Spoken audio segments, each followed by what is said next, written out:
குரங்கு காய்ச்சல் குறித்து மக்கள் அச்சமடைய வேண்டாம் என தமிழக சுகாதாரத்துறை செயலாளர் ராதாகிருஷ்ணன் தெரிவித்துள்ளார். நாடாளுமன்ற நிலைக்குழு உறுப்பினர்கள் நீலகிரி பகுதியில் தொடர்ந்து சோதனை மேற்கொண்டு வருகின்றனர். அரசு மருத்துவமனை, ஆவி நிறுவனம் ஆகியவற்றில் சோதனை நடத்தினர். இந்த குழுவினருடன் சென்ற தமிழக சுகாதாரத்துறை செயலாளர் ராதாகிருஷ்ணன் செய்தியாளர்களிடம் பேசுகையில், கேரள மாநிலத்தில் உள்ள குரங்கு காய்ச்சல் குறித்து தமிழக மக்கள் அச்சமடைய வேண்டாம் என்றார்.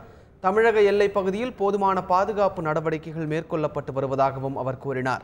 நீலகிரி மாவட்டத்தில் காலியாக உள்ள மருத்துவ பணியிடங்கள் நிரப்பப்படும் என்றும் ராதாகிருஷ்ணன் தெரிவித்தார். குரங்கு காய்ச்சல் இருப்பதாக தேவையற்ற ஒரு செய்தி உள்ளது. பொதுமக்கள் தமிழ்நாட்டை பொறுத்தவரை தேவையற்ற பீதி அடைய வேண்டாம். ஏன்னா இந்த பகுதிகளில் நம்ம முதலமைச்சருக்கு ஆணைக்கிணங்க 2013 நாங்கள் இந்த வேக்சினேஷன் போட்டுட்ருக்கோம். வேக்சினேஷனை தடுப்பூசிகள் இந்த எல்லை பகுதிகளில் உள்ள ஃபாரஸ்ட் டிபார்ட்மெண்ட் ஸ்டாஃப், நம்மளோட அரசு ஊழியர்கள், அது மட்டும் அந்த பகுதி மக்களுக்கு தடுப்பூசி போட்டிருக்கோம்.